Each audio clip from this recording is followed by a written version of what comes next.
මේ උතුම් වූ ධර්මදේශනය ප්‍රඥා නාලිකාව තුළින් විකාශය කිරීමෙන් ප්‍රචාරය කිරීමෙන් ධර්ම දානය සිදු කිරීමෙන් ජනිත වන්නා වූ මහා පුණ්‍ය ශක්තියෙන් විශ්‍රාමික ජ්‍යෙෂ්ඨ පොලිස් අධිකාරී RMM දසනායක මහතාටත් විශ්‍රාමික හෙද නිලධාරිණී RMS කුමාරිහාමි මහත්මියටත් නිදුක් නිරෝගී සුවපත් භාවය සහ උතුම් ධර්මාවබෝධය ලැබේවා යන උතුම් ප්‍රාර්ථනයෙන් යුක්තව මේ උතුම් වූ ධර්ම දානය සිදු කරනු ලබනවා. ගෞරවනීය දේශකයන්න් වහන්සේටත් දායකත්වයේ දරූ අය ඇතුළුව පවුලේ සියලු දෙනාටත් ධර්ම ශ්‍රවණය කළ සියලු දෙනාටත් නිදුක් නිරෝගී සුවපත් භාවය චිරජීවනය සැලසේවා. මේ ගෞතම බුද්ධ ශාසනයේදීම උතුම් චතුරාර්ය සත්‍ය අවබෝධය පිණිස මේ ධර්ම දේශනාමය ධර්ම දානමය මහා පුණ්‍ය කුසලය උපනිශ්‍රය වේවා කියා බලාපොරොත්තු වෙනවා. එසේම වේවා කියා ආශිර්වාද කරනවා.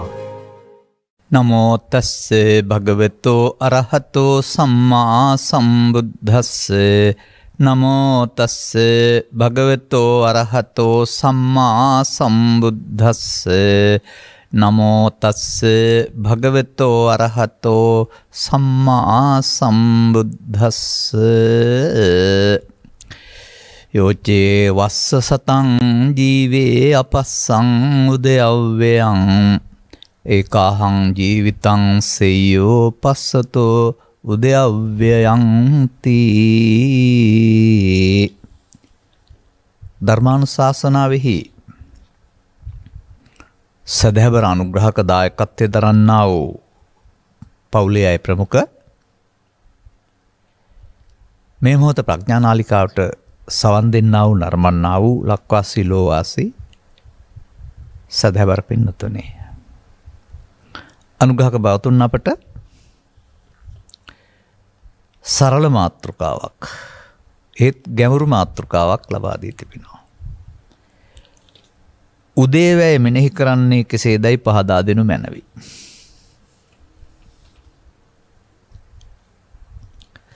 සරලද නැහැ, ගැඹුරුද නැහැ. මේ කාට අයිති වැඩක්ද? මේ සම්මා සම්බුද්ධ ශාසනයෙහි ඉහාත්ම වශයෙන්ම දුකින් අතමදීම සඳහා පිළිවෙත් පුරන භික්ෂු භික්ෂුණී උපාසක උපාසිකා ආර්ය ශ්‍රාවකයින් සතු වැඩක්. ආර්ය ශ්‍රාවකයින්ට කරන්න පුළුවන් වැඩක්. පෘථග්ජනයින්ට අයිති සීමාවේ මේක වළංගු වෙන්නේ නැහැ. අපට වළංගු කරන්න ඕන තැනට මේ සමාජය ගන්නයි අපි මහන්සි වෙන්නේ. ලෝකේ ජීවත් වෙන්න ස්ත්‍රී පුරුෂ භාවයක් තිබුණාට, විවාහයට ස්ත්‍රී පුරුෂ භාවයක් තිබුණාට, සම්මත පිළිගැනීම් වලට ස්ත්‍රී පුරුෂ භාවයක් තිබුණාට, කෙලෙස් වලට ස්ත්‍රී පුරුෂ භාවයකුත් නැහැ. කෙලෙස් තියෙන්නේ දුක් ගෙනත් දෙන්න මිනිස්සුන්ට ඔක්කොටම. කෙලෙස් තියෙන්නේ නසන්න. කෙලෙස් නිසා දුක් ගෙනත් දෙනවා නම් කෙලෙස් නැසවම දුක් නැති වෙනවා. ඒක කෙලෙස් තියෙනකොට දුක් ගෙනත් දෙනවා නම් ඒක දුක් ගෙනත් දෙන්නේ ස්වාමීන් වහන්සේලාට විතරද? නැහැ. ගිහි සමාජයටත් දුක් ගෙනත් දෙනවා. බුදුරජාණන් වහන්සේගේ ඉගැන්වීම් තුළ සසුන ව්‍යාප්ත වුණ ආකාරය හොයලා බැලුවාම උන්වහන්සේ වදාලා උත්තරයක් තියෙනවා. ඒක බමුණෙකුට දීපු කතාවක. ඔය වහන්සේ කියන බණ අහලා මේ කාම ලෝකෙට බැඳෙන්නා වූ සංයෝජන පහ කඩාගෙන අනාගාමී වූ අය කී දෙනෙක් ඉන්නවද කියලා තියෙනවනේ ශාසනේ. ඒ ශාසනය ඊට පස්සේ බෙදලා තියෙනවනේ. භික්ෂු භික්ෂුණී උපාසක උපාසිකා කාමභෝගී ස්ත්‍රී පුරුෂ බ්‍රහ්මචාරී ස්ත්‍රී පුරුෂ. ඉන්දියානු සමාජයේ අදට අදාළ එකක් නෙමෙයි ඒක. මේකට කියන්නේ කුල කාටයි කියලා. මේ කුලට අටටම සම උත්තරයක් දුන්නේ ඇයි? එක්කෙනෙක් දෙන්නෙක් 10ක් 100ක් නෝ දහස් ගණනක්. අන්න ඒකයි සද්ධර්මයේ විවෘත වීමෙන් මිනිසා ලබන ප්‍රතිඵලය. එනිසා මේ යුගයේ ඔබ භික්ෂුත්වයේ හිටියත් භික්ෂුණීත්වයේ හිටියත් උපාසක භාවයේ හිටියත් උපාසිකා භාවයේ හිටියත් මේ ශාසනය තුළ පවතිනා වූ බාහිර සිරිත් ටිකට සීමා වුණ දසවස්තුක සම්මාදිට්ඨිය තුළ දාන සීල භාවනාවට සීමා වී පිනෙන් පරලෝ යන ජීවිතයකට පටු වෙන්න හිතන්න එපා.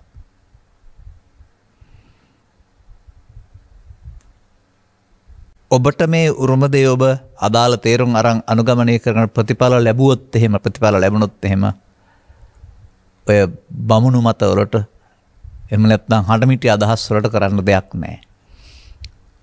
ඔබට මේක වැටහෙනවා නම් ඔබ අනුගමනය කරනවා නම් ඔබ නවත්තන්න පුළුවන් පුද්ගලයෙක් මේ ලෝකේ නැහැ. අනේක තේරුම් අරගෙන මේක තේරුම් ගන්නේ කොහොමද? මොකක්ද මේකේ මූලධර්මය කියන එක තේරුම් ගන්න ප්‍රධාන වශයෙන් බුදු සසුනේ දීලා තිබෙන්නේ සෝතාච හෝති සවන් දීම ධර්ම ශ්‍රවණය. පැහැදිලි කරලා තියෙන කාරණා ටිකක් තියෙන්නේ. ඒවෙන් පෙන්නනවා. පරතෝච්ච ගෝසෝ ඔය එකේ වචන පෙන්නන්නේ. මේ කල යුත්ත කුමක්දයි මනාව පැහැදිලි වෙන තුරු තේරුම් ගත්ත කෙනෙක් ආශ්‍රයෙන් ඔබේ පුද්ගල ස්වභාවය ඉක්මවා යමින් ඔබ ඇතුළත පවතිනා වූ සියුම් ක්‍රියාවලිය අභිධර්මික ක්‍රියාවලිය තුන්වෙනි සංගායනාවෙන් පස්සේ ලීලා කියලා පාඩම් කරන උගන්වන ඉගෙන ගන්න ක්‍රියාවලිය නෙමෙයි.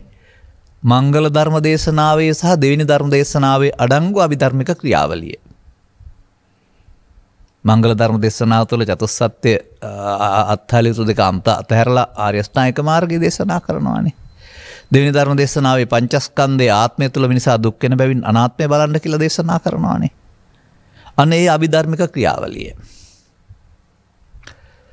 ඔබ ස්ත්‍රීත්වයේ හිටියත් පුරුෂභාවයේ හිටියත් ගිහිව හිටියත් පැවිදිව හිටියත් මේ සැබෑ බෞද්ධකමේ මෙන්න මේ තේරුම් ගැනීම ප්‍රඥාවන්තයින් සඳහා මෙව ධර්ම කිව්වේ මේක තේරුම් ගත්තාම යන්න ඕන පාර. ඉඳ උදේවැය කියන වචනේ තේරුම තියෙන තැනක් මං අර ගත්තේ. ධම්මපදයේ ගාථාවකින්. ඒ ගාථාවට අදාළ කතාව කියන්නේ එහෙම නෙමෙයි ගත්තේ මේ ඉල්ලපු එක පැහැදිලි කරන්න නිදහසේ. ඒකේ පෙන්නන අයෝචේ වස්සතං ජීවේ කියලා. අර යෝචේ යම්කිසි පුද්ගලයා ස්ත්‍රීද පුරුෂද ගිහිද පැවිදි කියලා නැහැ. යමෙක්නේ. වසතං කියන්නේ අවුරුදු 100ක් නේ. ඒ අවුරුදු 100ක් ජීවත් වෙනවා. කවුරු වශයෙන්ද? අපස්සං උදයව්‍යං. පෘථග්ජන පුද්ගලයා වශයෙන් දාන සීල භාවනාවල යෙදෙමින් මේ දසවස්තු සම්මාදිට්ඨිය තුළ 100ක් ජීවත් වෙනවා. ඒ සීල් රැකෙනවානේ. හැබැයි අපස්සං ස්කන්ධ පංචකයාගේ උදේවැය නොදැක. හැබැයි ඒක ශ්‍රේෂ්ඨ නෑ කියලා කියනවා. ඒකහං ජීවිතං සෙය්‍යෝ. එක මොහොතක් නැත්නම් එක දවසක් ඔබට ජීවත් වෙන්න පුළුවන් නම් මේ ස්කන්ධ පංචකයාගේ උදේවැය දකිමින් අර අවුරුදු 100ට වඩා එක දවස නැත්නම් එක මොහොත ශ්‍රේෂ්ඨයි කියලා තියෙනවානේ. අන්න උදේවැය දකින්ට ස්කන්ධ පංචකය දකින්ට වෙනවා. නමුත් මේ සාමාන්‍ය සමාජයේ දේශනා වෙන ධර්ම දේශනාවල දාන සීල භාවනාවල ස්කන්ධ පංචකය පිළිබඳ කතාවක් නැහැ. පුද්ගලයෝ පංචශීලයේ අට සීලයේ දස සීලයේ උපසම්පදා සීලයේ සිල්වත් වෙමින් ශික්ෂාපද සංවරයේ පිහිටමින් වැරදි විසුදුමත් හදාගනිමින් සීල අධි සීල ශික්ෂා සංඛ්‍යාත ශික්ෂණයක ඉන්නවා. ඔව්. ඔවුන්ට පුණ්‍ය කිරිවත්ස සූත්‍රය සඳහන් පරිදි අඩු දාණයෙන් අඩු සීලයෙන් මධ්‍යම දාණයෙන් මධ්‍යම සීලයෙන් උපරිම දාණයෙන් උපරිම සීලයෙන් ලැබෙනා වූ විපාක ඉහාත්ම වශයෙන් සහ පරලෝ වශයෙන් දුර්භාග්‍ය සම්පන්න මනුස්සයන් වෙන්න සෞභාග්‍ය සම්පන්න මනුස්සයන් වෙන්න සහ දෙවියන් අතරට යන්න පුළුවන්. කොතරම් පෘථග්ජන මට්ටෙන් ඉහළට සිල් රැක්කත් දන් දුන්නත් මේක තමයි ඉන්හාට යන්න පාරක් ඕකේ නෑ. පෘථග්ජන මට්ටමේ ඉඳගෙන කෙලෙස් හැටපත් කරන භාවනා කළොත් එහෙම භාවනා කියන්නේ පුණ්‍ය කිරිවත්තු භාවනා කියන්නේ ඒවට.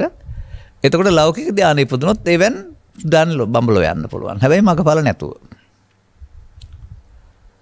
ඔබ හිතනවාද මේක බුදුමග කියලා? ඔබ බුදුන් පහළ වෙන්න පෙර සමාජයේ තිබිච්ච මං ටිකක් නේ ඔක්කොම. එනිසා තථාගතවරු ලෝට හෙළි කළ මග හේ තේරුම් ගන්න තරම් ඔබ ඥානවන්ත වෙන්න වෙනවා. මට පෙන්වන්න ඔය හින්දු ග්‍රන්ථවල හරි අනිකුත් ලෝකිතර ග්‍රන්ථවල හරි ස්කන්ධ පංචකයාගේ ඉදීම මැරීම දේශනා කරන ධර්මයක් කොහෙවත් තියෙනවද කියලා? ඔය බෙදා බැලීමක් කරලා තියෙන විභජ්‍යවාද කියන්නේ. ඔබ බෙදනවා. බෙදපුවාම ඔබේ ජීවිතේ ඒකකේ හම්බ වෙනවා.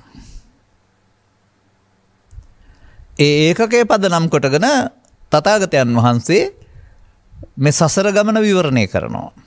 මේකගේ මේ පැත්තට හැරුණොත් මෙහාට, මේ පැත්තට හැරුණොත් මෙහාට, මේ පැත්තට හැරුණොත් මෙහාට. සාගරයට දැන් බහලාන ලද නැත්නම් එකතු කරන ලද මේ රුවල් නැව වම් පැත්තට හුලං හැමුවොත් වම් පැත්තෙන් හැමුවොත් දකුණට යනවා. දකුණු පැත්තෙන් හැමුවොත් වමට යනවා. පිටිපස්සෙන් හැමුවොත් ඉදිරියට යනවා. ඉදිරියෙන් හැමුවොත් පිටිපස්සට යනවා. මේ සංසාරය තුල සත්‍යය ස්කන්ධ පංචකයේ ආත්ම කොට අරගෙන අපි මිනිසා මුල් කොටගෙන එක කතා කරමු.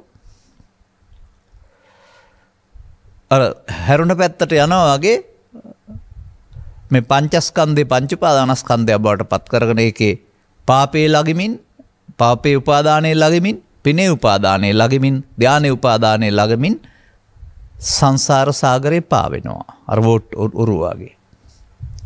අපාය පැත්තට පාවෙනවා, මනුස්ස ලෝකේ පැත්තේ පාවෙනවා, සදේ ලෝකේ පැත්තේ පාවෙනවා, බඹලෝ පැත්තේ පාවෙනවා. ඔය ගමන යන්න බුදුහාමුදුරුවෝ ඕනේ නෑනේ. ලෝක මිනිස්සු ඕක කර කර හිටිය හැමදාම. අපට ඇපි සැපය සසරින් මිදීමය. සතගතෝ භව නිරෝධාය ධම්මං දේසේති. තථාගතවරු භව නිරෝධය පිණිසයි. නිසා භව ගාමිත්වය තුල තිබෙනවා නිත මිත්‍යා දෘෂ්ටිය හෝ දසවස්තක සම්මාදිට්ඨිය. අන නිත මිත්‍යා දෘෂ්ටියෙන් මිදී දසවස්තක සම්මාදිට්ඨිය තුල ගමන් කරන ආගමක් තමයි සමාජයට හුරු. අර ස්ත්‍රී පුරුෂ ගිහි පැවිදි හැමතැනම. ඒකේ උදෑව්‍යක් බැලිලක් නැහැ. එනිසා උදෑව්වේ බලන්න මොනවද දැනගෙන ඉන්න ඕන? යතෝ යතෝ සම්මස්සති කන්දානං උදෑව්‍යං. ස්කන්ධයන්ගේ උදය වැය හට ගැනීම සහ වැයවීම. නොනින් මෙනෙහි කරන්න පුළුවන් නම්. නොනින් මෙනෙහි කරන්න ඉස්සලා ස්කන්ධයන්ගේ උදේ වැයවීම තුළ නොනුවණින් මෙනෙහි කිරීමක් තිබෙන බව තේරුම් ගන්න. දන්නේ නැති වුණාට දැනටත් ඔක කරමින් ඉන්නවා කියලා තේරුම් ගන්න. දන්නේ නැහැ නමුත් ඒක තමයි කරමින් ඉන්නේ. එවිට අපිට මෙන්න මේ ඔබ තුල තියෙනා වූ මේ ධර්මතාවය ත්‍රිපිටකයේ මෙන්න මෙහෙමයි පෙන්වලා තිබෙන්නේ. ඔබ කයන් පුද්ගලෙක්. අවුරුදු 60ක් 70ක් 100ක් ඊට වැඩි ගාණක් ජීවත් වෙන්න පුළුවන්. එතකොට ඒක අනන්‍යතාවයක් එක්කෙනෙකුගේ. ඒ නිසා මගෙන් මතුවෙන වචනයක් තමයි එහෙම කයේ කෙනෙක් ඉන්නවා කියලා ගත්තත් කමක් නැහැ. හැබැයි ඔබේ සිතට එහෙම වරන් දීලා නැහැ. ඒ අසුරු ගසන සැනකින් ඇතිවි අවශ්‍ය කාර්යයකට මේ යන්න වෙනවා. ඒ හින්දා තථාගතයන් වහන්සේ පිළිබඳව පැහැදිලි කිරීමක් කරනවා නාහං වික්ඛය අඤ්ඤං ඒක ධම්මම්පි සමනුපස්සාමි. අනේ මම වෙන 1000ක් වෙනත් 1000ක් දකින්නේ නැහැ සිත තරම් හටගත්ත කමක් නැතන. ඒකට උපමාවක් කියන්න බෑ කියලා තියෙනවා. අන සිතේ හැටි හටගන්න පුළුවන්. ඉන්න බෑ නැතෙන්න ඕන. වඳුරා එක අත්තක් අතෑර තව අත්තක් ගන්නාසේ කියලා ත්‍රිපිටකයේ පෙන්නනවා සුතාන්ත සූත්‍රවල. ඒ කියන්නේ ඔබ කයෙන් එක්කෙනෙක් වුණාට සිතින් මාරු වෙනවා. අර ඔය තියෙන්නේ එකට සම්බන්ධ කරලා දුම්රිය ඇතුළතින් යන්න පුළුවන් පෙට්ටි.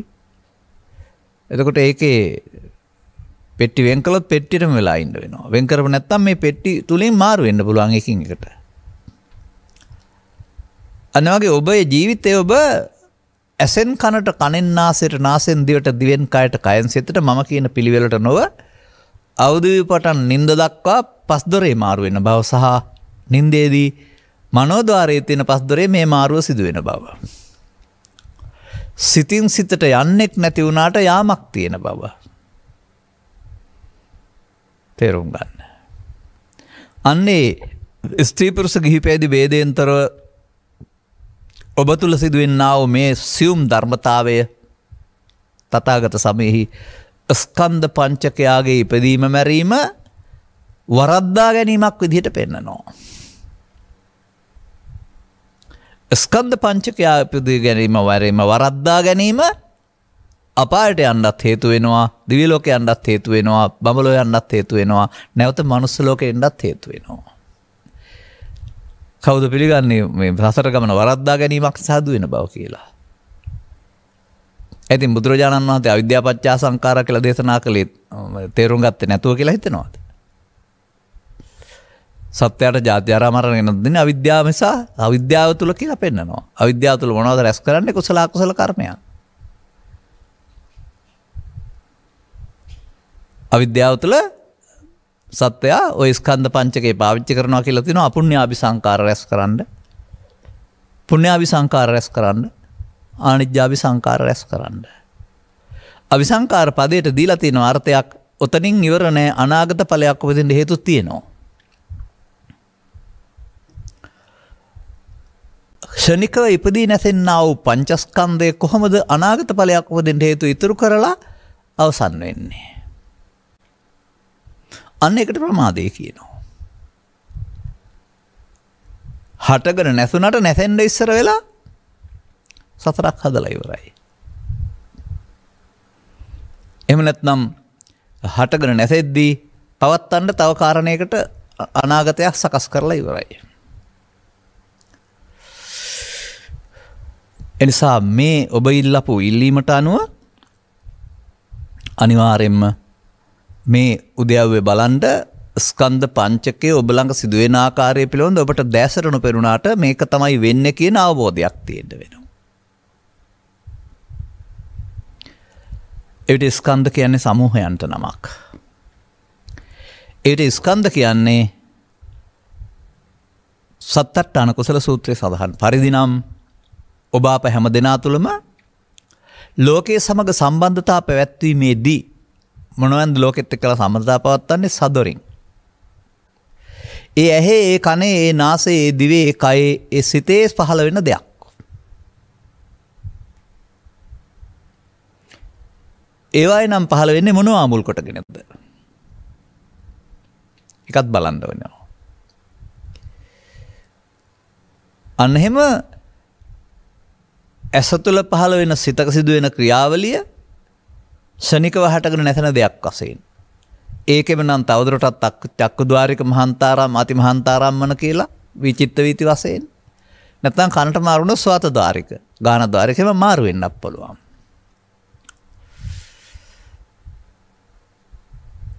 එතකොට මිනිස් ජීවිතයේ සත්ව ජීවිතෙත් ඒක තමයි. නමුත් අපි මිනිස්සු පිළිබඳව කතා ගලප ගනිමු. ජීවිතයේ ඒකකය අපි කියමුකෝ කාලය මැනීමේ කුඩාම ඒකකයේ තත්පරය. වසර ගණන් ලක්ෂ කෝටි ගණන් හැදුවත් තත්පරය. නැත්නම් තත්පරෙන් 10 එක. අනවගේ ඔබේ ජීවිතයේ මොනතරම් වයස කාලයක් හැදුවත් ඒකේ ඒකකය ස්කන්ධ පංචකයේ ඉපදීමයි මැරීමයි.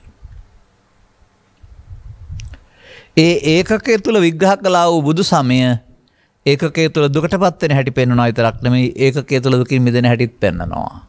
දුකටපත් වෙන එකට උද්‍යප්ප ඥානය කියන්නේ. දුකින් මිදෙන්න බලන එකට උද්‍යප්ප ඥානය කියනවා. උද්‍යව්‍ය ඉතින් ඔය ඇද්දක පියාන එක විදිහවල් කරලා තියෙනවා මම පස්සේ කියලා දෙන්නම්. බලන්න චිත්‍රපටි බලනවා වගේ ඇද්ද පියාන බුබුලුළු යන හැටි බලන එක උද්‍යප්ප ඥානය පහළ වීම කියලා දීපු තැන් පොත් ලියපු තැන් මම කියවලා තියෙනවා. නමුත් මේක එහෙම හදලා බලන්න ඕන දෙයක් නෙමෙයි. ස්වයංක්‍රීයම සිදුවෙන දෙයක්. අසුරු ගසන සැනකින් සිත හටගෙන නැසෙනවා කියලා බුදුන් වහන්සේ වදාළේ නවත්තන්න බෑ කියලා. නමුත් ඒක තුල කාර්යයක් කෙරෙනවා. අපට ලෝකේ හඳුනා ගන්න අවශ්‍ය කාර්යයක් කරන්න එපා. අපට මේ මොහොතේ ඇහැට රූපයක් හමු වෙනවා. ඒක හඳුනා ගන්න ඕනේ අපි. මේ බාහිර තියෙන රූපය අපි ඇසේ පහළ වෙන සෙවණැල්ලක් මගෙන් රූපේ වශයෙන් හඳුනා ගන්නවා.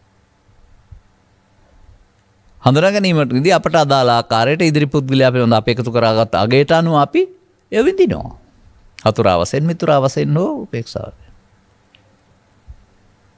ඒ වගේම ඥාති ආද හොඳ කෙනාද රූප ඇහෙන්ද කනෙන්ද මේ අරමුණ ආවේ කියලා සංඥාවෙන් හඳුනනවා. රූප සංඥා, ශබ්ද සංඥා. විදින ආකාරයට ඒක පිළිබඳව චේතනාත්මක ස්වභාවයක්, කර්ම ස්වභාවයක්, ඇලෙන ගැටෙන ස්වභාවයක් එකතු වෙනවා. සංඛාර. දැන් එතකොට මේක සිදුවන්නේ කොහෙද දැන්? ඇසට පහළ වුණ රූපේ වේදනාවෙන්ද සංඥාවෙන් හඳුනා සංකාරයෙන් බැඳී මේ හතරෙන් කරපු දේ ඒ කාර්යව්‍ය විඥාණයෙන් විශේෂයෙන් දැනගන්නවා. වැරදිව මොකොත් හොයන්න යන්න ඕනේ නැහැ. ඕක ඇත්තද බලන්නකෝ. එසේ ඔබ ඇස යොමු කරගෙන සිටියේදී ඔබට හදිසියේ සද්දයක් ඇහෙනවා. දැන් ඔබේ අරමුණ සද්දය ඇහෙනවා කියන්නේ රූපේ අරමුණ නැතුණයි කියන එක. ඇහුණා කියන්නේ සිත ඉපදුණා. එනම් සද්ද රූපයේ මුල් කොට වේදනා සංඥා සංකාර විඥාන පහ කනේ පහළ වුණා. කන උදව්වෙන් සිතේ පහළ වුණා. ඇස උදව්වෙන් සිතේ පහළ වුණා. එහෙමයි හරියන්නේ. ඒක තුලත් ඊට පස්සේ ශබ්ද රූපය කාක්කෙකුද ගුවන් යානයකද පරස වචනයකද කියලා ඒ වෙනස්කම් වශයෙන් හඳුනන්න ඕනේ සංඥාවෙන්. ඒක ශබ්දයක් වගේ හඳුනන්න වෙනවා. ඒ වගේ මේකේ ඔබට අදාළ වේදනාවක් තියෙන්න වෙනවා. ඒ වගේ මේකට ඇලීමක් ගැටීමක් තියෙන ආකාරයක් එන්න වෙනවා. ඒක ආපු දිහාවයි ඒකේ හැටි සේරම කරපු කාරණා ටික රූපෙන් කරපු දේ, වේදනාවෙන් කරපු දේ, සංඥාවෙන් කරපු දේ, සංකාරයෙන් කරපු දේ ඒ ආකාරයෙන් හඳුනා ගැනීමට විශේෂයෙන් දැන ගැනීමත් විඥානය කියනවා. දැන් මේ ස්කන්ධ පංචකයේ උපතට මරණයට ස්ත්‍රී පුරුෂ භාවයක් හරි ගිහි පැවිදි භාවයක් හරි තියෙනවද? අනේකයි අභිධර්මයේ කියලා කියන්නේ. ඔය බෙදීම් මොකක්වත් නැහැ ඒකට. එහෙමයි මේ බුදු සමය ලේසි කරගන්න ඕන හැමෝටම අදාළ සාධාරණ ධර්මයක් කරගන්න ඕන. පුද්ගලය වශයෙන් ජීවත් වෙමු. සම්මුතින් මත ජීවත් වෙමු. සම්මුතින් අනුමත කරමු. ඊට එහා යන දැක්මකින් ලෝකේ බලන්න බුදුන් වහන්සේ උදාහරණ. ඊයේ තිබුණ අද තියෙන හෙට තියෙන දවසක් ජීවත් වෙන අවුරුදු 100ක් ජීවත් වෙන පුද්ගලයා වශයෙන් නොවේ. මොහොතකින් හටගෙන නැසෙන රැවටුනොත් සසරට බැඳෙන රැවටුන් නැත්නම් සසරක් හැදෙන්නේ නැති මේ ඒකකය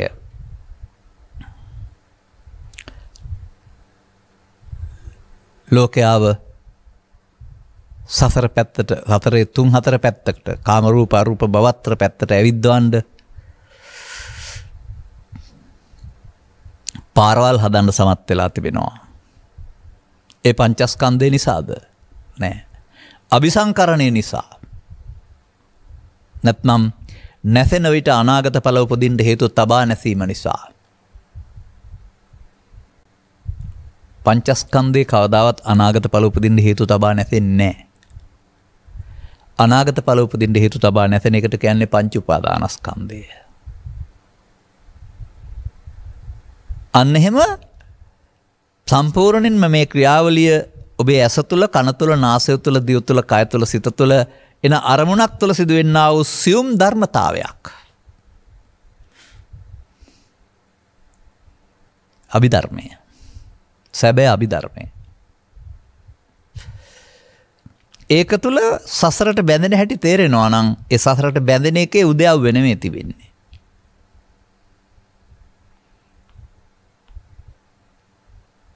ඒකේ හටගෙන ඒ නැසෙන විට අලුතින් එකක් හදාගෙන ඒකට එකතු වී ඒ නැසෙන විට අනාගත ඵල උපදින්න හේතු තබා අතීත හේතු නිසා වර්තමාන ඵල පහකොත් වර්තමාන හේතු පහත් තැවීමකුත් කර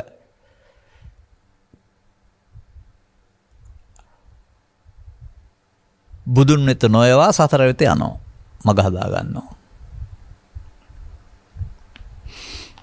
ඔබ තුළ මේ සිදුවෙන්නා වූ මේකට කියන්නේ ප්‍රමාද විහාරීත්වය. ප්‍රමාද විහාරීත්වය දැක ප්‍රමාද විහාරීත්වයෙන් අත මිදීමට ඔබට වීරිය කරන්න පුළුවන් නම් එවිට අපමාද විහාරී වෙනවා.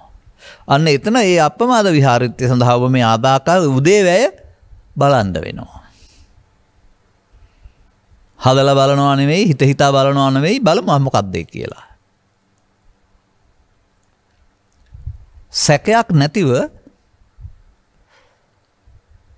ඔබට පැහැදිලි වෙලා තිබෙන්න වෙනවා තථාගතයන් වහන්සේ වදාළ මේ සත්තට්ඨාන කුසල සූත්‍ර හරය සත්වයාට වේදනා හයක්, සංඥා හයක්, සංකාර හයක්, විඥාන හයක් පහළ වෙනවා.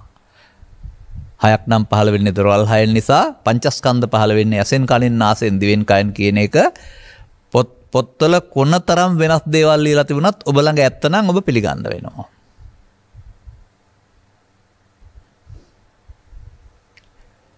පොත්වල වෙනත් දේවල් ලියා තියාගෙන අවුරුදු 700ක් තියදී බුදුන් ගැන කියා ඉන්නවා, ධර්මය ගැන කියා සිල් ගැන කියා ඉන්නවා. පෘථග්ජනභාවයෙන් එහාට යන්න පාරක් නැහැ. දානක් තියෙනවා, සීලක් තියෙනවා, භාවනාවක් තියෙනවා, උපසම්පදාවක් තියෙනවා. නැති දෙයක් නැහැ. නිවන් මාර්ග විතරක් නැහැ. නිවන් මඟ නැති සම්බුදු සසුනක් සජීවී නැහැ. සම්බුදු සසුනක් නැහැ ඒකේ. නිවන් මඟක් නැත්නම්. අන්න එහෙම ධෛර්යයෙන් ඒක දිහා බලන්න. මොකද කෝ සතතාගතෝ භව නිරෝධාය ධම්මං භව නිරෝධයේ පිණිස දේශනා කරපු ධර්මයේ කෝ ඔබ පිනින් පරලෝ යන්න හිතන් ඉන්නවා නම්, පවෙන් පරලෝ යන්න හිතන් ඉන්නවා නම්, දෙවියන් අතර උපදින්න හිතන් ඉන්නවා නම්, තුසිතවක යන්න හිතන් ඉන්නවා නම්, අනාගත බුදුහාමුදුරුවෝ හම්බෙන්න යන්න හිතන් ඉන්නවා නම්, ඒ භව නිරෝධයේද? භවගාමිත්වයේනේ. සා පෘථග්ජන පුද්ගලයා බුදුබණ දැනගත්තත් නැතත්, බෞද්ධ වුණත් නැතත්, පවෙන් භවගාමී, පිනෙන් භවගාමී, කැලයට ගිහින් කෙලෙස් යටපත් කරන්න ගියොත් කොතන ලෝකේ කොතන හිටියත් ලෞකික ධානයකින් භවගාමී. භවගාමිත්වය තුළ උද්‍යව්‍යයක් නැහැ.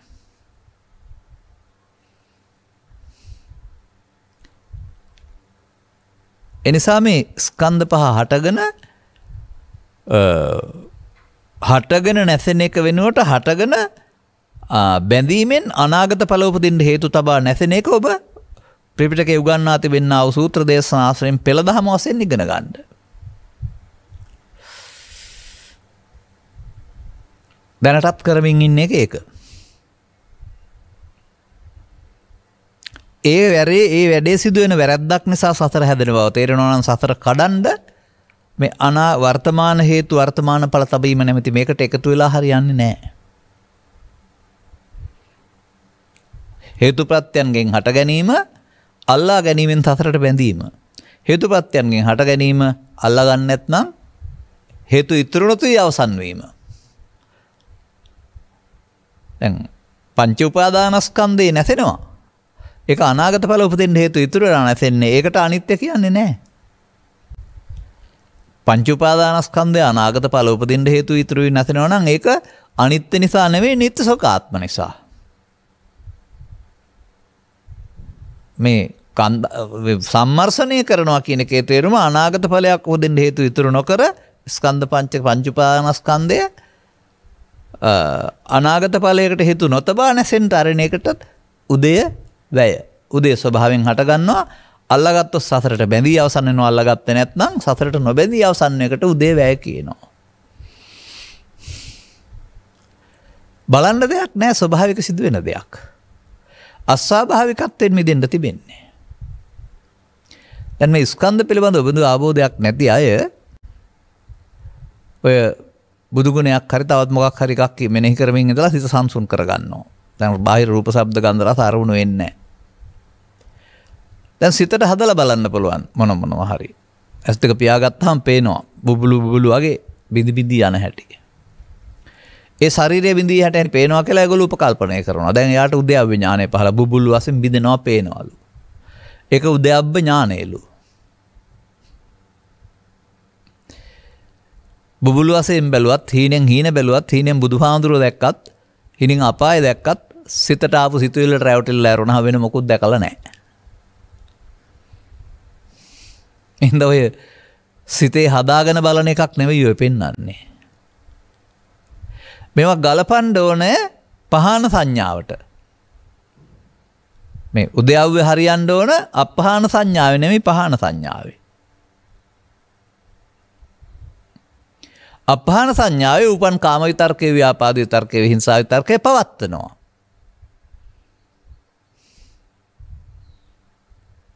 අදිවාසේති නප්පජහති නවිදෝතේති නබ්‍යන්ති කරෝති නනභවං ගමේති. පවත්නවා කියන්නේ එකතු වුණා, සසරක් හදලා අවසන් වුණා. ප්‍රහාණයක් නැහැ. ප්‍රහාණයක් නැත්නම් උද්‍යව්‍ය නැහැ. ප්‍රහාණය වෙනවා නම් උද්‍යව්‍ය.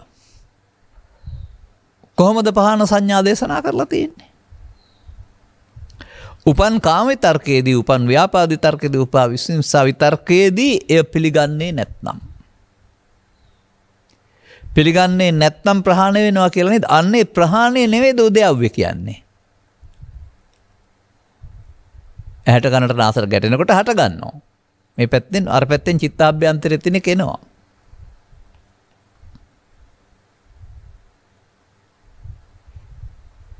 එතකොට ඔබට තේරෙන්න වෙනවා ඔබට ලෝක ජීවත් වෙනකොට අරමුණු හට ගන්නවා. අරමුණු වලට ඇලී ගැටි සසරක් හදා අවසන් කරන එකට අනිත්‍ය කියන්නේ ඒක ප්‍රමාද විහරණය. මේ මෝඩකම නොකරන්නට මේ මොහොතට දියුණු කරගන්නා වූ සිහියක් තුළින් අනාගතයක් හදන්න නැතුව සසරක් හදන්න නැතුව ස්කන්ධ පංචකයට හටගත්තා නම් උපන්න කුසල් දුරු වෙමින් නූපන්න කුසල් නූපදවා මිය යන්න පුළුවන් නම් උදය වැය. ඒක තේරෙන එක ඥානය කියනවා. හීන බලනවා වගේ හදලා බලන්න යන්න එපා. කාම විතර්කයේදී ව්‍යාපාද විතර්කයේදී විහිංසාව විතර්කයේ උපන් එකේදීනේ වෙන්න ඕන.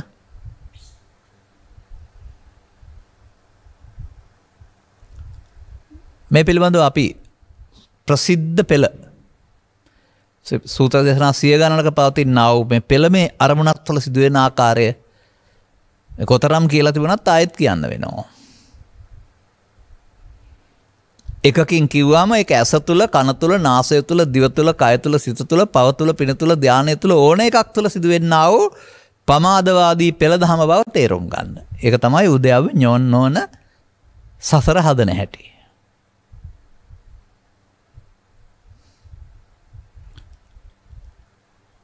මෙහිදී අපට හැම විටම මේ මොහොතේදී අපි ජීවත් වෙන්නේ මේ මොහොත මුල් කොටගෙන නෙමෙයි ඕන කෙනෙක් ගත කරපු ජීවිතයක එකතු කරගත්ත අතීතයක් මුල් කොටගෙන. මේ නිසා ඇසට කනට හමු වෙන යම් මොහොතකදී බාහිර දෙයක් ඊට අදාළ මතකයේ ඉක්මවා ගිය බැඳුණු ඇලුණු ගැටුණු ස්වභාවයක් චිත්තාභ්‍යන්තරයේ තිබී හරි වැරදි කියලා මනපු ස්වභාවයක් හිතට එනවා. කියන්නේ ඉස්සරහින් එක්කත් කෙනා දෙය තැන එක්කයි ගණදෙනුව කියලා ගණදෙනුව සිතට එන දෙයක් එක්කලා.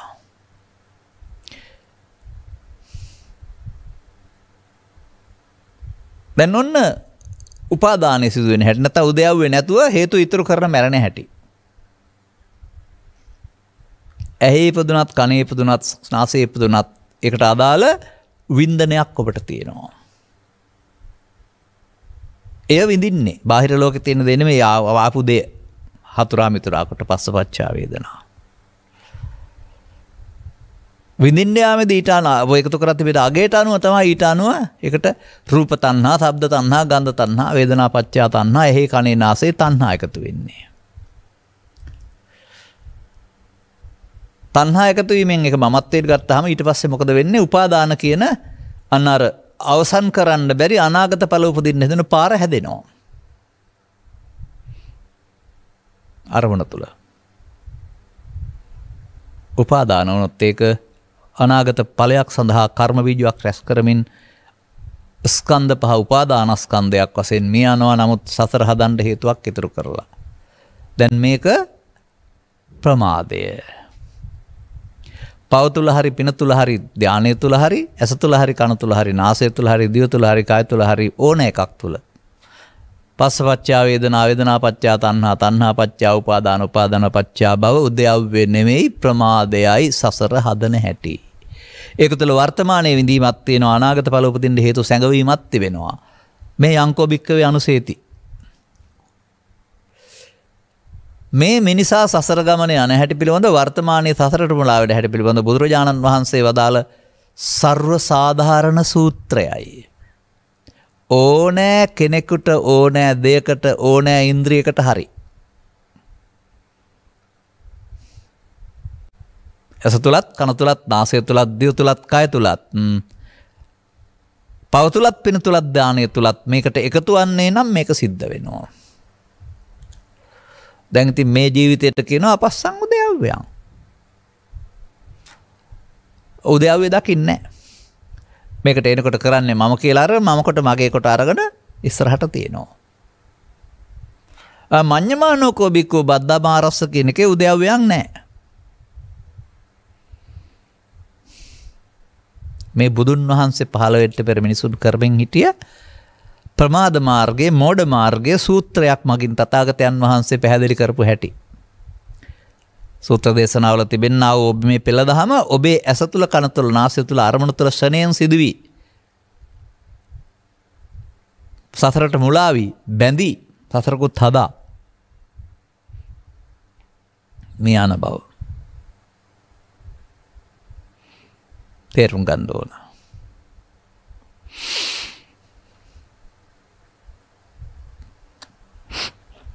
නමුත් අර වෙනත් මම ගාතාවක් ගත්තනේ. යතෝ යතෝ ඇසට කනට නාසට දිවට කයට ගැටෙන විටදී රූප ශබ්ද ගන්ධ රස පොට්ටාව තම්මාව 100%ක් නේ යම් යම් විටක සතිමත් වෙවි. කන්දානං මේ රූප දෙනා සංඥා සංකාර විඥාන ස්කන්ධයන්ගේ හට ගැනීම සමග අනාගතයක් නොහදා නැසීම බලන්න පුළුවන් නම් ඒක උද්‍යව්‍ය නෙවෙයිද? ඒක තේරෙන එක උද්‍යව්‍ය ඥානය නොවේයිද?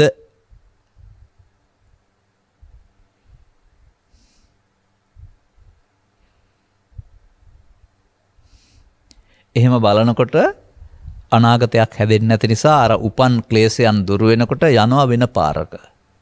ලබති පීති පාමොජ්ජං ප්‍රීති ප්‍රමෝදයක් ලැබෙනවා.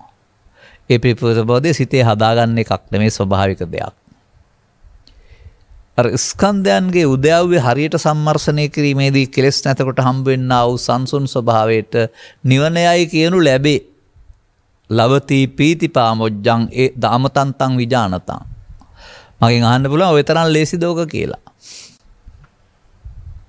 හනමිටි කර්තය අනින්න අය.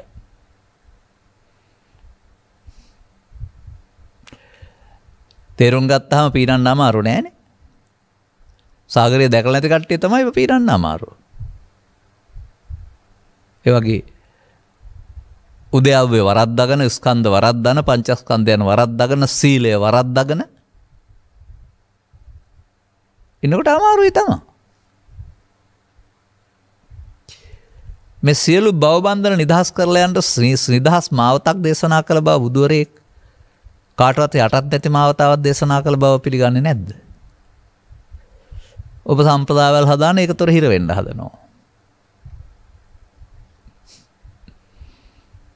උද්‍යව්‍ය අල්ලා නොගැනීමට හටගත් එකේ අල්ලා නොගැනීම හැර වෙන සම්ප්‍රදායක් තියෙනවද? හටගන්න එකට ඇසද කනද කානාසය දිවද කැල්ල තැනක් තියෙනවද? ඒ මොහොතට හටගන්න කාරණාවේදීනේ. ඒකට එක විදිහක් තියෙනවද? ඒකට වාඩි කරලා භාවනා කරවන්න. අදාළ කාරණු ගැටෙනකොට අදාළ විතර්කයන් චිත්තාභ්‍යන්තරයේ තිබි තමයි එන්නේ. ඒක එන්න දෙන්නේ නැතුව හංගන් ඉන්න කියලා තියෙනවද? හංගන් ඉන්න කියලා තියෙනවා නම් uppannam කාම විතක්කං කියන පදේ තියෙන්න බෑ ත්‍රිපිටකේ. ඒක තිබෙන්නේ උපදින්න රං ඕන. නමුත් ඔබ කරන්න ඕන දේ උද්‍යව්‍ය බලන්න නාදිවාසීති පජහති විනෝදේති බන්ති කරොත් යන බවං ගමේති කියන වචනට අදාළ කර්තව්‍ය කරන්න ඔබ මේ මොහොතේ දිරිමත් වෙන්න ඕන, වීර සම්පන්න වෙන්න ඕන, අතරට පැන බාධා කරන්න වෙනවා. ඔබ සතිමත් බව සසර හදන අතීත නිසා වර්තමාන සසරක් හදා වර්තමාන හේතු සසර හදන තැන සසර කඩන තැන බවට පත් කරන්න වෙනවා.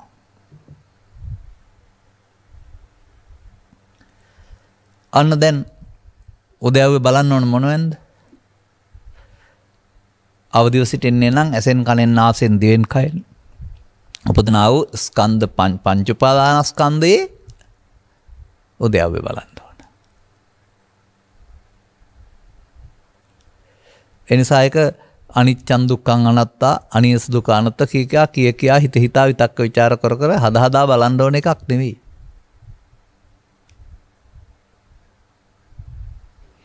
ඇලීමෙන් හැදී අවසන් වෙන ආකාරයේ පෙළදහමක් දීලා තියෙනවා. ඇලුනොත් මේ පෙළදහමේ තමයි ඔබ යන්නේ. ඉතින් ඔබ අනුපස්සී විහෙරති ඒකනේ. ලෝභානුපස්සී විහෙරති, දෝසානුපස්සී විහෙරති, මෝහානුපස්සී විහෙරති බලමින් වාසය කරනවා. තථාගතයන් වහන්සේ දේශනා කළා තියෙනවද ලෝභානුපස්සී විහෙරති කියලා. දෝසානුපස්සී විහෙරති කියලා. මෝහානුපස්සී විහෙරති කියලා. ඒක පස්සෙන් පන්න අල්ලගෙන ඉන්න කියලා. නෑ. නැවත නැවතත් බලමින් වාසය කරන්න තියෙනවා. ඒ නැවත නැවතත් උපදින මොහොතක් පාසා කන්දානං ස්කන්ධයන්ගේ හට ගැනීමත් සමග අනාගත ඵලයක් උපදින්න හේතු නොතබා ඉවසන් අවසන් කිරීම බලන්න පුරුදු වෙන්න.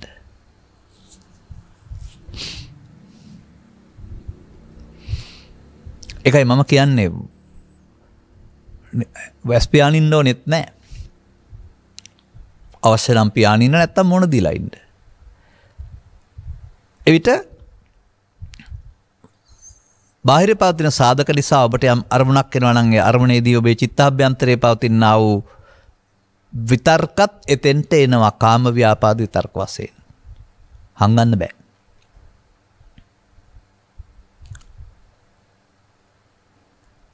වරකයි දෙනෙන් පස්සේ හැංගුවොත් ගෙඩිය හැංගුවට මදුළු හැංගුවට සුවඳ හංගන්න බෑ වගේ. හංගන්න බෑ. ස්වභාවයෙන්ම බාහිරෙන් ගැටෙද්දී තමන් එකතු කරගත්ත අඩු කරගත්ත බෙදාගත්ත හරි වැරදි වශයෙන් ගත්ත ඒ තමන්ට අදාළ එක තමයි එන්නේ.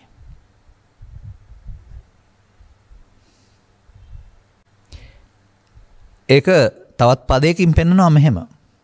මින් පෙර දවසක ඔබ මේ අනාගතයක් හදා ඇති බැවින් අර ස්කන්ධයන්ගේ උදයව්වේ නොබලා ස්කන්ධයන්ට අහුයි පංච උපාදානස්කන්ධයක් වශයෙන් පාවිච්චි කොට සතරට හේතු තබා යංකෝ බික්කේ අනුසේති කියන වැරද්ද කර තිබෙන බැවින් එයින් අරේන එකට කියනවා තේන සංකං ගච්ඡති. ආපු එකට නැවත එකතු වුණොත් සතර හැදෙනවා. එකතු වුණේ නැත්නම් මොකද වෙන්නේ? පස්ස වේදනා තණ්හා උපාදාන වෙලා එකතු වුණොත් දැනුත් ඉඳලා අනාගතයටත් සතර හැදෙනවා. උපදින්න පුළුවන් කාම විතර්ක ව්‍යාපාද විතර්ක හිංසාව අතරේ. සිහිය පාවිච්චි කරලා එකතු නොවුනොත්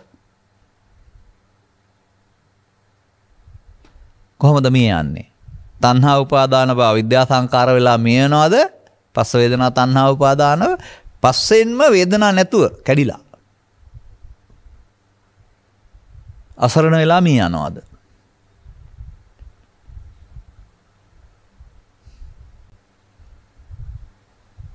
එතකොට ලබාගත් ජීවිතයේදී සම්බුදු දහම වැටහෙන තුරු හදාගත්තා වූ මෝඩකම් ටික චිත්තාභ්‍යන්තරේ පවතිමින් එළියට එනවා. අදාළ මොහොතකදී කාම විතර්ක ව්‍යාපාද විතර්ක හිංසා විතර්ක වශයෙන් පෘථග්ජන පුද්ගලයා එක තමන්ගේ දෙයක් වශයෙන් සජීවීව අරගෙන ඒකට එකතු වෙමින් තවදුරටත් පවත්වනවා. ඔහුට උදයව්වේ පේරෙන්නේ නැහැ. නමුත් තේරුම් ගත්ත පුද්ගලයාට දැන් ස්කන්ධ පංචකයට අතීත හේතු නිසා මේ ආපු කාරණාවට එකතු වෙන වර්තමාන පෙළට එකතු වෙන්නේ නැත්නම් හටගත් එකට තියෙන්නේ අර ලහු පරිවත්තන් ආවුස විතරයි. හටගත්ත ගමන් නැසෙන්න වෙනවා. එළියට ඇදලා ගහලා මැරුවා වගේ වැඩක් මම දකින්නේ. හැංගිලා ඉන්නවා ගහලා මරන්න විදිහක් නැහැ. යතුලට යන්න බෑ. නමුත් එළියට ඇදලා ගන්නවා. ඒ වගේ කාම තර්කයේ ව්‍යාපාද තර්ක හේතු සිතේ තියෙන නිසා තමයි එළියට ඇදලා එන්නේ. එළියට ආවන් පස්සේ ගහලා මැරුවාම ආයෙ හැංගෙන්න බෑ නේද? මේ උපන්න කුසල් දුරු කිරීම කියන එක ඇසේ කනෙන් නාසයේ දිවකය මොහොතක් පාසාම පරණ එක ඇවිදින් අයින් වෙන්න ආරණ එක කියලා නේද ඔය කියන්නේ. අනුපස්සී විහෙරති කියන්නේ උදේ ඉඳන් රැ වෙනතුරු නැවත නැවතත් බලමින් වාසය කරන්න ඕන කියන එක නේද?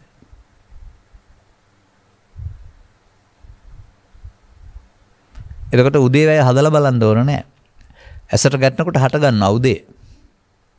ඇලුනොත් හේතු ඉතුරු තබ අවසන් වෙනවා. ගැටුනොත් හේතු ඉතුරු තබ අවසන් වෙනවා. මමත්වෙන් ගත්තොත් හේතු ඉතුරු කොට තබ අවසන් වෙනවා. ගත්තේ නැත්නම් සිදුවෙන දෙයට උදේ වැය කියනවා. අන්න පස්සතෝ උදයව්‍යං ස්කන්ධ පංචකයාගේ ඉපදීම මැරීම ලෝක ජීවත් වෙන්න හට ගන්නවා. නමුත් ඒක අනාගත සතරක් හදන්ට බැඳමින් උපාදානය කරගන්න නැත්නම් උපාදානින් නොවි අවසන් වෙනකොට සසරට වද දෙන්න බලයක් ඉතුරු නොවේ බලය දුර්වමින් උපන්න කුසල් දුරු කරමින් හට ගැනීම නැසීම සිදු වන උදයව්වේ. මේක තේරෙන එකට ඥානය කියනවා.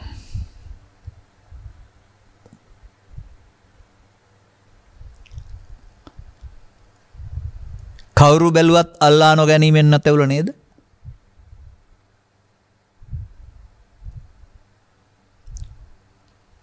ස්ත්‍රිය බැලුවත් පුරුෂයා බැලුවත් ගිහියා බැලුවත් පැවිද්දා බැලුවත් අන්‍ය ආගමික බැලුවත් බුදුන් වහන්සේ බැලුවත් සරියුත් මහ රහතන් වහන්සේ බැලුවත් අර ස්කන්ධ පංච නැමැති ඒකකයට දැන් මෙහෙම වෙනව නේද? අපි මොහොතක් පාසා ගත කරන ස්කන්ධ පහෙන් පහට යන ජීවිතයක් නේද? මේක අපි මේ මමත්වෙන් ගැනීමෙන් ලෝභ දේශ මොහ වශයෙන් ගැනීමෙන් සසරක් හැදෙනව නේද?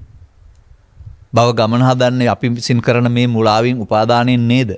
උපාදානස්සකෝ අහං වත්තේ උත්පත්තිම් පඤ්ඤාපේ මෙතෙන්ට ගැලපෙනව නේද? උපාදාන නොවි අවසන් කරන්නට ආපු දේ උපදින්න නම් ඕනේ එකතු නොවෙනවා නම් එයාට ආවුස නැහැ. මොකද හටගත්ත ගමන් ලහු පරිවත්තං න්‍යායන සිතේ තියෙන්නේ. හට ගන්නවා අපි අල්ලගත්ත නිසා තමයි අනාගත ඵලයට හේතු වෙන්නේ. ඒක අවිද්‍යාව. අල්ලගත්තේ නැත්නම් එයා යන්න ඕනනේ. ඉතින් අල්ලගත්තේ නැතුවම යන්නේක නේද උද්‍යව්‍ය කියන්නේ. ඒ හටගත්ත දේ තියෙන ඕනෑම දෙයක් සිත නැසීමත් සමග නැසෙන්නපත් වෙනවා. අහලා තියෙනවනේ දේක උප්පාදේක නිරෝධ. සිත සමග උපදී සිත සමග නැසෙයි. ඊට වඩා ආයුෂ නැහැනේ. බහිනදීෙන් දෝතක් ගන්න හදනවා වගේ මේ නැසෙන්න හදන ස්කන්ධයට අපි එකතු වීම තුළින් ඒක නැසෙද්දි සතරක් හදන්න හේතු ඉතුරු කර ගන්නවා. ඒකනේ කර්ම බීජ රැස් කරනවා කියලා කියන්නේ. ඒ පහළ වී අපට අවශ්‍ය කාර්යය කළ කොට ඇලීමකින් ගැටුමකින් තොරව අවසන් කළ හැකි නම් එය යන්නේ අපට වද දීලා නෙවෙයි. පස්සෙන් හේතුවක් තියලා නෙවෙයි. අන්න ඒ විදිහට එහෙමනම් අපට ඇසෙන් කනෙන් නාසයෙන් දිවෙන් කයෙන් ලෝක සමග ජීවත් වීමේදී අදාළ කරුණු හට ගන්න විට ඒ උපදින කාම විතර්කයේදී ව්‍යාපාද විතර්කයේදී විහිංසාව විතර්කයේදී වට එකතු නොවීමෙන් ඒවා මේ යන මේ උද්‍යව්වේ බලන්න පුළුවන්. පහාන. ඒවට ඒ ශක්තිය නැතුව යන්නේ ආවා ඉන්න තැනක්. එහාට යන්නත් බෑ. මැරෙන්න ඕන. ආපහු නිදන්ගත වෙනවා නම් වර්තමානයේ විඳ වර්තමානයේ හේතු වශයෙන් තැබීමෙන් වර්තමානයේ හරහා යන්න වෙනවා. ඒක තමයි සතරේ කරමින් හිටියේ. දැන් ඒකට ඉඩ නැහැ.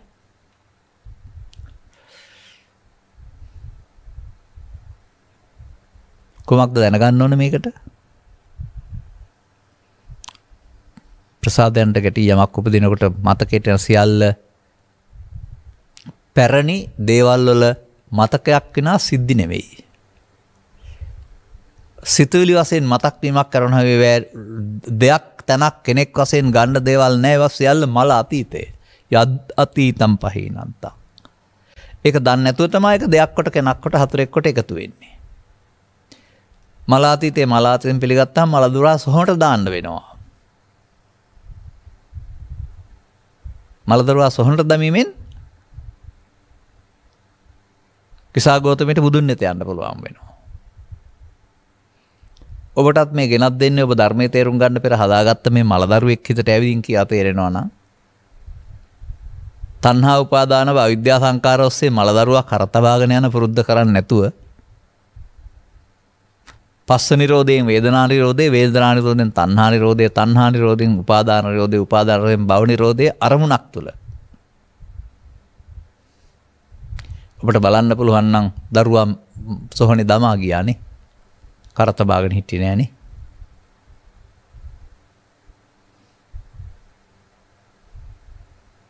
ඉතින් ඊට පස්සේ කියනවා අනුපස්සමානෝ. අනුපස්සති ආරම්භ වෙනවා. එකතු වෙමින් පවත්වන පුරුද්ද වෙනුවට එකතු නොමින් අවසන් කරන පුරුද්ද ඔබට ආරම්භ වෙනවා. ආරම්භක පියවරක් වශයෙන් අමාරුවෙන්. ආරබත නික්කමතු වෙන්න බුද්ධ ශාසනයේ. දැන් ඉතින් ඒ එකතු නොවෙමින් අවසන් කරන්නට අවශ්‍ය සතිය දියුණු කරගන්න ඕනෑම කෙනෙක්. ඒ අර්ථයෙන් තොරව ඉතින් සතිය වඩනවා කියලා තව විවිධාර්ථයෙන් සතිය පාවිච්චි කරන්න පුළුවන්. ඉදිරි ධර්ම දේශනාවක සතිය පිළිබඳ ඒ අර්ථය මම පැහැදිලි කරන්නම්කෝ වැරදි අර්ථයක්. නිවැරදි අර්ථයට නොවන ආකාරය. එබැවින් ඔබට වැටහෙනවද මේ සඳහා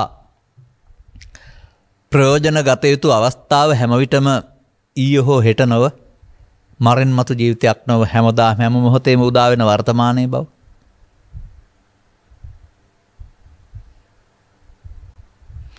වර්තමානයේ පරණ පාරේ නොයමින් හිත හදන්න ඕන.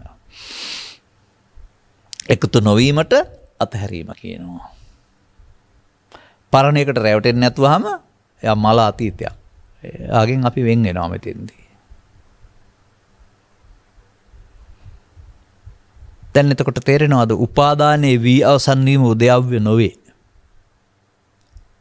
වර්තමාන හේතුඵල සහ හේතු වශයෙන් උපාදානයකට අලුතින් පැවැත්වීම හේතු මේ උදයව්‍ය නොවේ. හටගත්තා තව සැරයක් බැඳිලා අනාගතයක් හදලා ඉවසන් කළා. ඒක පමාද විහාරිත්තේ. හටගත්තා අපි ඒකට එකතුනේ ඇලුණෙකට ලෝභ දේශ මොහයෙන් ගත්තේ නැත්නම් එයාට වැඩි කල් ඉන්න ආයුෂ නැහැ යන්න ඕන. එතකොට ඒ යාමේදී අනාගත ඵලයක් උපදන්න නැතු වෙන්න හේතු ඉතුරු නොකර නේද මේ යන්නේ. ඒක නේද උදයව්‍ය කියන්නේ. සතරක් හදන්න නැතුව අවසන් වෙන එක. දැන් තේරුම් ගත්තාම ඇහෙත් කනෙත් නාසෙත් දිවෙත් කයෙත් හැමතැනම වානාව මධ්‍යස්ථානයක් තියෙනවා නේද?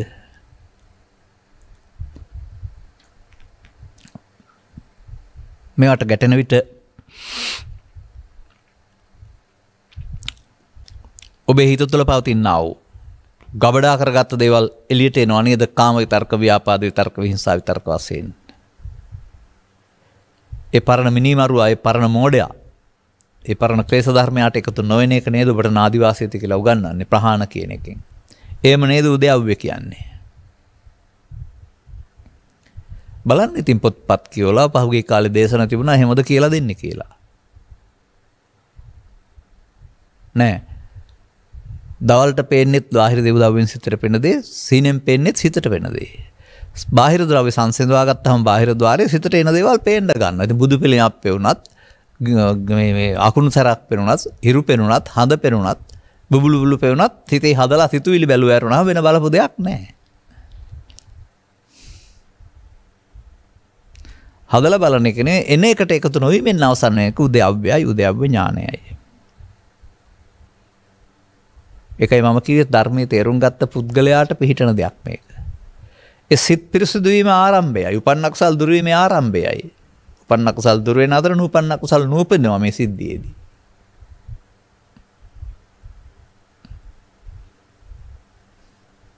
අන්න ඔබට මේක තේරෙනවා නම් ඔබ ඉන්න ස්ථාවරයේ කොතනක හිටියත් සම්මත ලෝකයේ ජීවත් වීම සඳහා කෑම්බීම් ඇඳුම් පැළඳුම් ගිහි පැවිදි සඳහා ස්ථාවර භාවයන් නැත්නම් ශික්ෂාපද සංවරයන් තිබුණත් අන් අය පිළිගන්න මට්ටමින් සම්මත මට්ටමින් මේ බුදුරජාණන් කළ ආර්ය සත්‍යයට ඔය ස්ත්‍රී පුරුෂ ගිහි පැවිදි සම්මත ભેදයක් නැහැ. ස්කන්ධ පංචකය අල්ලා ගත්තොත් උපාදානීය ව්‍යසන වෙන එක ගිහි පැවිදි වේදෙන්තර ඔක්කොටම සිද්ධ වෙනවා. ස්කන්ධ පංචකයට අලුතෙන් හේතු එකතු නොකර අවසන් කරනවා. ස්කන්ධ පංචකයේ මිය යනවා. එමෙ යන්නේ අනාගතයට හැංගෙන්නේ නැතුව. යලිත් හිතට දුකක් උපදින්න හේතු නොතබා මිය යන එක උදයව්‍ය විදර්ශනා ඥානය. අනිත්‍ය දුක්ඛ අනාත්ම වශයෙන් බැලීම. හිත කියා හිටියා නෙමෙයි, හිත හිතා හිටියා නෙමෙයි, ඇස් දෙකෙන් බැලුවත් නෙමෙයි. අර එකතු නොවීමෙන් අවසන් වෙන්න අරණ්‍ය කරන තමයි විදසුන් වඩනවා නැත්නම් අනිත් දුක්ඛ අනාත්ම වශයෙන් බලනවායි කියලා කියන්නේ. ඔන්න වාදාල තැනට ආවනම් අවදි වෙන්න උදැසන. මොන සෝදන්න ඇති, කෑම ගන්න ඇති, සූදානම් වෙන්න ඇති. යායුතු ගමනක් රැකියාවක් ආයතනයකට යන්න ඇති. නැත්නම් ගෙදර ඉන්න ඇති. කොහෙටියත් ඔබට අදාළ ගැටෙන කාරණේ අනුව ඉන්න ශේස්ත්‍රයට අනුව මේවා උදව් කරන චිත්තාභ්‍යන්තරයේ ඉඳලා එනවා මේ බලවතුන් තිදෙනා එක්වර නොව එක අවස්ථාවට ඔවුන් ඉල්ලනවා ඔබව පාලනය කරන්න ඕන්න බලය දෙන්න කියලා. ඔබ සංසාරයේත් බුදුන් දකින්න යනවා කියා මේ තුන් දෙනාට බලය පාවිච්චි කරන්න ඉඩ දුන්නා. එඳ ඔබට තිබෙන්නේ බුදුන් වහන්සේ වදාළ අපහාන සංඥාව. uppannam කාමිතක්කං අදිවාසීති නප්පජහති නවිනෝදේති නබ්‍යන්ති කරෝති නානභාවං ගමේති. බලිල්ලක් නෑ. වෙන්න ඕන දෙයක් වෙන්න ආරිනවා. දැන් එහෙම බෑ. ඉබේ වෙන්න වුණොත් සතරක් හැදී සතර හේතු තබා නැති වෙන්නේ. එහෙනම් ඉබේ වෙන්නේ නැති වෙන්න ඒක වීරයෙන් සතරක් හදන්න නැතුව අවසන් කරන්න මේ මොහොතම යොදා ගන්න වෙනවා. අතීතයේ ඇවිදින් මේ යනවා අනාගතයේ නොතබා මේ යනවා. දෙකම වෙනවා. ඒකටයි කියන්නේ උපන්න කුසල් දුර වෙනවා නුපන්න කුසල් නූපදිනවායි කියලා.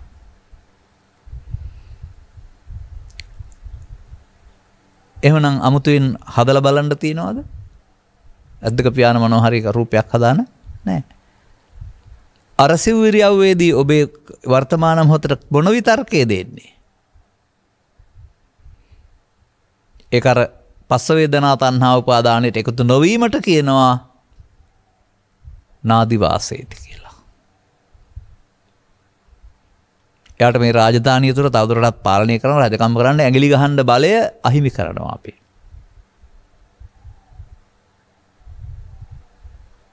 පෘථග්ජන පුද්ගලයා ඔහු බලවත් කොට ඔහුට පරදිනවා. ආර්ය පුද්ගලයා ඔහු අසරණ කොට ජීවිතෙන් පන්නා දමනවා.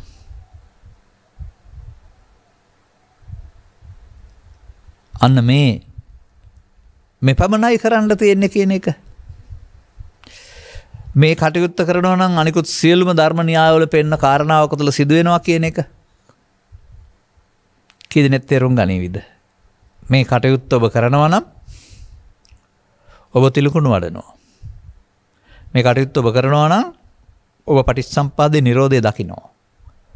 මේ කටයුත්ත ඔබ කරනවා නම් දුක දැකලා හේතුව දැකලා නැති වූ තැනටපත් වෙන්න මාර්ගය හැදෙරෙනවා. මේ කටයුත්ත ඔබ කරනවා නම් මරණ සතිය වඩනවා. ඔය ඕන එකක් කරනවා නම් ඔබ බොජ්ජංගත් වඩනවා. අන්න එහෙම මේක මේ ගොඩාක් විස්තර තිබුණාට එක කාර්යයක් විවිධාකාරයෙන් විස්තර කරපු දෙයක් විතරයි මේකේ තියෙන්නේ. ඕනෑ පෙළ දහමක් Tamanට තේරුණා නම් ඒක කරන්න. ලේසි එකක්.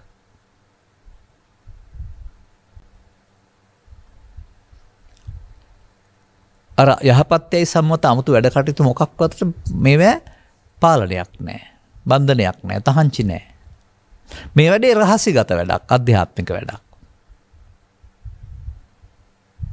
ඕකම ආපහු ඒ මොහොතේ උපන්න එකේදී අර එකතු වෙමින් අවුල් හදාගන්න ගියාපම අසංවරයනේ. නමුත් චක්කුණා සංවරෝ සාදු සෝතේන සංවරෝ ක්‍රියාත්මක වෙනවා. එහෙමයි මේ ඒ සංවරය. ඉන්ද්‍රිය සංවරය කියන්නේ බිම්බලාන ඉන්න එක එහෙම නෙවෙයි ඒතර. අර එකතු වීමෙන් අසංවරව එකතු නොවෙනවා නම් එයාලට බිඳෙනවා එතන. බල බිඳෙනවා.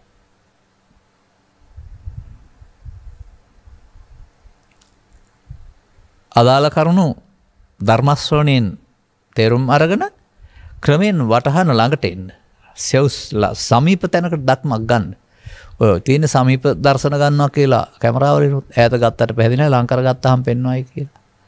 එදා අපිත් අවුරුදු මේ 45ක් විතර තිස්සේ මේ සමීප දර්ශනේ අරන් ඉන්නේ. පෙරල කියව මේ පොතේද මේක තියෙන්නේ අනාගත බුදුහාමගේ දාසනේද මේක තියෙන්නේ මරුණෙන් පස්සට මේක තියෙන්නේ ඇස් දෙක පියාගත්තාම මේක තියෙන්නේ වර්තමාන මොහොතට එන ඕනෑම පංචද්වාරික අරමුණක් ඔස්සේද මේක තියෙන්නේ.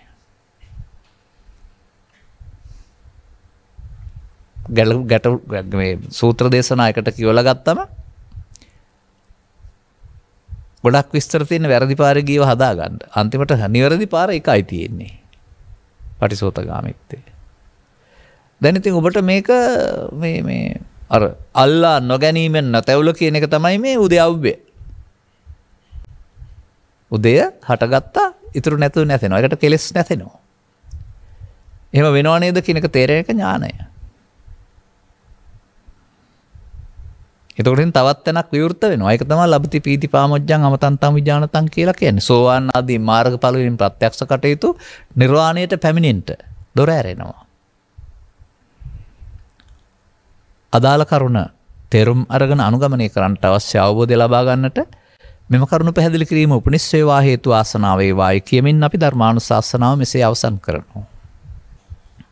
විශ්‍රාමික ජ්‍යෙෂ්ඨ පොලිස් අධිකාරී RMM දසනායක මහතාටත් විශ්‍රාමික හෙදනිලධාරණී RMS කුමාරිහාමි මහත්මියටත් නිදුක් නිරෝගී සුවපත්භාවය සහ උතුම් ධර්මාභෝධය ලබා යන උතුම් ප්‍රාර්ථනාවෙන් යුක්තව මේ උතුම් ධර්ම දානය සිදු කරනු ලබයි.